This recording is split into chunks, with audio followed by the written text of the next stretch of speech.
Salut tout le monde, bienvenue pour une toute nouvelle vidéo sur Gothic Sailing. Tell me pretty lies, look me in the face, tell me that you love me, even if it's fake.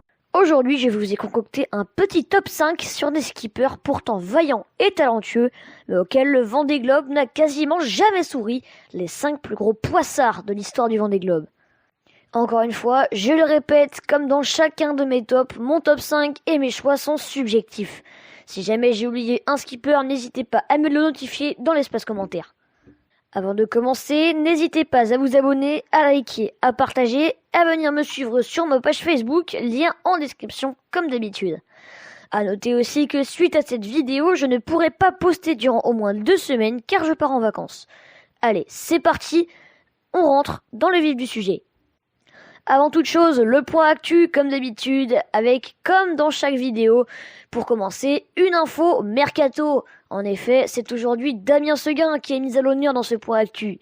Ayant confirmé sa présence sur le Vendée Globe 2024, le skipper de groupe Apicil a racheté le Maître Coq 4 de Yannick Bestaven, qui fait quant à lui construire un plan Verdier neuf pour le Vendée Globe 2024. Tandis que Maxime Sorel et Kevin Escoffier découvraient, eux, les premières images de leur nouveau navire, Fabrice Amédéo, lui, amène le sien en chantier, pour un petit moment. Victime d'un talonnage lors d'une sortie avec les médias, le navire a subi d'importants dégâts et 5 personnes du bord avaient été blessées. 4 avaient même été hospitalisées. Par chance, elles sont sorties indemnes le soir même de l'accident. Le skipper n'a pourtant pas renoncé à son tour de France pour mesurer la pollution microplastique, mais ce ne sera pas sur son beau Nexans arrêt-fenêtre, mais sur un bateau de croisière. Le foiler d'Amédéo a subi d'importants dégâts sur la quille. Bulbe endommagée, mécanisme à confirmer, et surtout la cloison de derrière qui a beaucoup souffert du choc.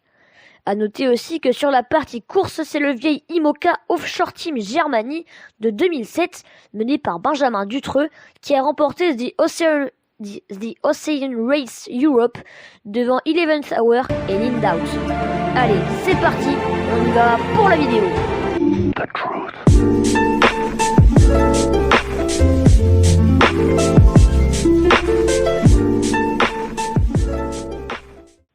Vous savez évidemment ce qui est arrivé à ce brave homme. Célèbre pour l'atroce naufrage le piège et tout ce qui s'ensuit, le skipper girondin, à qui j'ai d'ailleurs dédié une vidéo, a participé 4 fois au Vendée Globe. Sur ces 4 participations, Dinelli en termine 2, mais il n'a tout de même pas eu de chance, car il aurait normalement dû faire le Vendée Globe 2000 sous les couleurs de Sodebo, mais la collaboration a pris fin à quelques mois du départ. Cependant, il y a tout de même participé à ce Vendée Globe 2000. Sous les couleurs de Sogal Extenso, il abandonne suite à un choc avec une baleine, mais termine néanmoins hors course. Terminant 2 Vendée Globe en course et 1 hors course, le bilan n'est pas si mal en fait. Mais n'oublions quand même pas qu'il a subi la plus grosse tempête et, pour moi, le plus gros naufrage de l'histoire du Vendée Globe.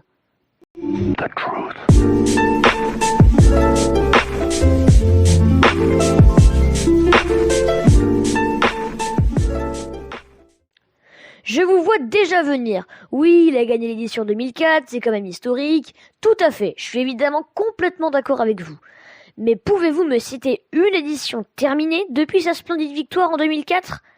Ni moi, ni vous pouvons en citer, ne serait-ce qu'une seule, car toutes les éditions qu'il a faites depuis 2004, qui était d'ailleurs sa première, se sont terminées prématurément.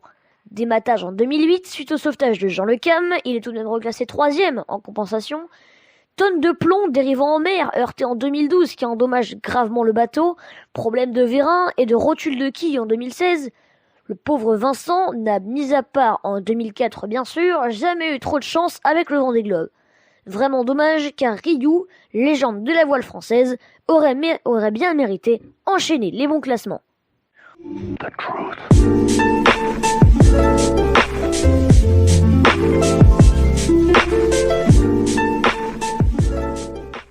On rentre dans le top 3 qui sera sans doute un petit peu plus long que les 2 autres. Et pour cette légende suisse de la voile, ces 2 abandons sont, pour les 2, des concours de circonstances. Il prend pour la première fois le départ en 2008 à bord de son cheminée Poujoula. 1 mois et 2 jours plus tard, l'autre Suisse de cette édition, Dominique Vavre, skipper de Temenos 2, touche terre au Kerguelen. Le lendemain, Stam, en proie à des difficultés d'hydrogénérateur en début de course, est désormais victime des caprices de ses safrans. Alors qu'il décide de se dérouter vers les Kerguelen pour y entrer en mouillage afin de réparer, il est pris dans une tempête à 40 nœuds et s'échoue sur les rochers des îles de la Désolation. Ayant quitté son navire après avoir activé son radeau de survie, Stam peut ensuite remonter à bord lorsque le Marion Dufresne, cargo chargé des TAAF, terres australes et antarctiques françaises, de passage au Kerguelen, le ramène en France. 4 ans plus tard, le revoilà d'attaque pour son deuxième Vendée Globe. En proie, encore, à des problèmes d'hydrogénérateur depuis le Portugal, Stam se déroute une nouvelle fois vers les Kerguelen en espérant un peu plus de chance que 4 ans plus tôt. Raté. Ce soir-là, une pluie incessante empêche la prise de stratification. Résultat des courses, le bateau mouille, l'ancre chasse et Bernard Stam doit trouver une solution urgemment sous peine de s'échouer une nouvelle fois. Il s'amarre finalement à un navire russe de passage, le professeur Kormourov. À peine amarrés, 2 marins du bateau montent à l'insu du skipper sur cheminée Poujoula. Alors qu'ils allaient lever l'ancre, les marins russes sont repérés par Stam, qui leur explique qu'ils n'ont pas le droit de poser un pied sur le navire sous peine de disqualification.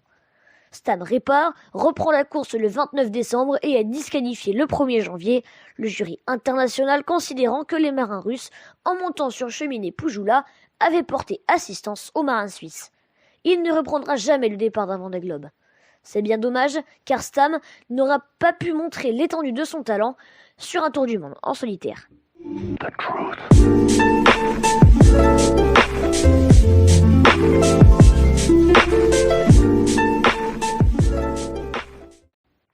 Ah, ce sacré Bertrand! Il nous a fait connaître l'une des plus grandes pages de la légende du Vendée Globe, mais évidemment à son insu. En 1992, il prend part à son premier Vendée Globe sous les couleurs de Groupe LG. Alors 4e de la course, au large des Kerguelen, en marge d'un empannage, De Brock est percuté plein visage par une écoute de grand voile. Résultat, visage amoché par une grosse blessure à la joue gauche et langue entaillée sur 2 cm de long et 4 mm de profondeur. Sur les conseils de Jean-Yves Chauve, médecin de la course, il passe 2 heures devant son miroir à se recoudre la langue.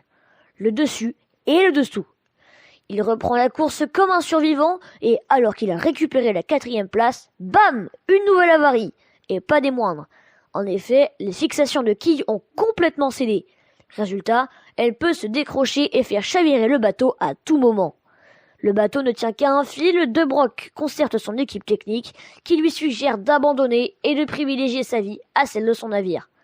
Option contraire avec celui du sponsor qui veut que De Brock continue coûte que coûte. Le skipper prend finalement la décision avec son équipe technique d'abandonner pour privilégier l'aspect vital à celui de la compétition. Opinion visiblement pas partagée par son sponsor qui le débarque. Scandaleux. 4 ans plus tard, le voilà de retour sur le Vendée Globe avec votre nom autour du monde, projet qui finance son Vendée Globe 1996. Chaque donateur paye 50 € pour voir son nom inscrit sur la coque jaune du bateau. Eh bien, le Vendée Globe ne veut toujours pas de lui. Choc avec un ovni au Cap de Bonne-Espérance, abandon. Mais Bertrand persévère. Il reprend l'aventure hors course et décidément cette maudite quille lui fait encore vivre des misères. À 3 jours de l'arrivée dans le golfe de Gascogne, la quille se détache, le bateau chavire. Rageant. Durant 15 ans, il le jure, il ne reprendra jamais le départ d'un Vendée Globe. Lorsqu'arrive le Vendée Globe 2012, il relance finalement, contre toute attente, votre nom autour du monde avec EDM Projet. Et après des avaries en tout genre, de dessinateur notamment, De Brock parvient enfin à franchir la ligne d'arrivée au Sable d'Olonne. Un soulagement pour le natif de Quimper qui a enfin bouclé un tour du monde en solitaire, sans escale et sans assistance. Une prouesse qu'il a tant méritée.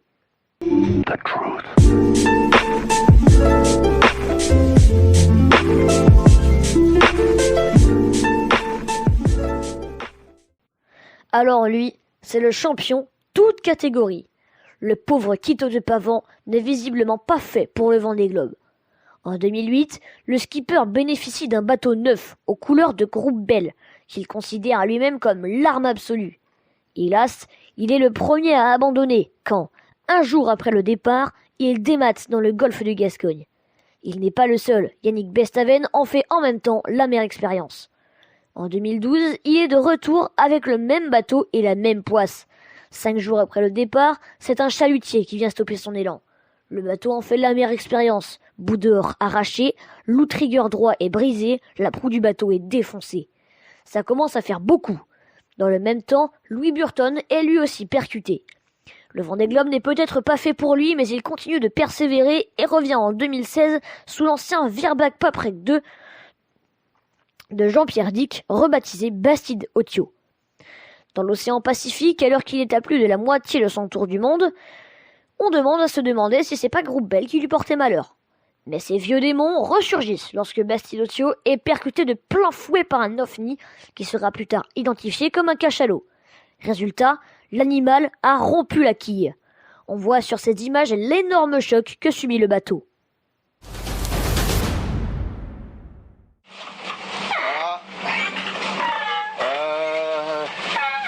Comment dire, le Vendée Globe il s'arrête.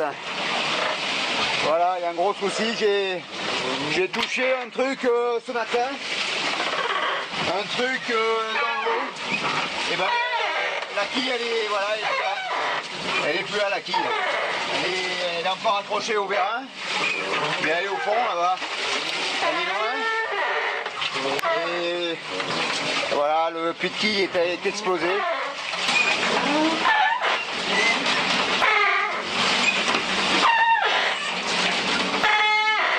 Fait chier quoi.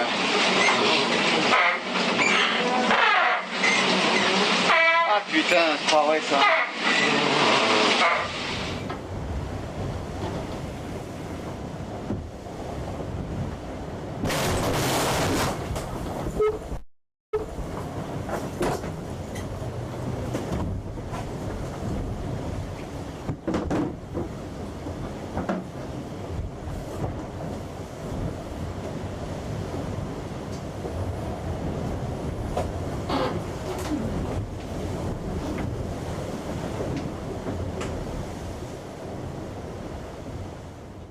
Durant 2 jours, 2 pavants est cependant muni d'une bonne étoile car le bateau ne chavire pas alors que le Marion Dufresne, en approche, vient récupérer le skipper.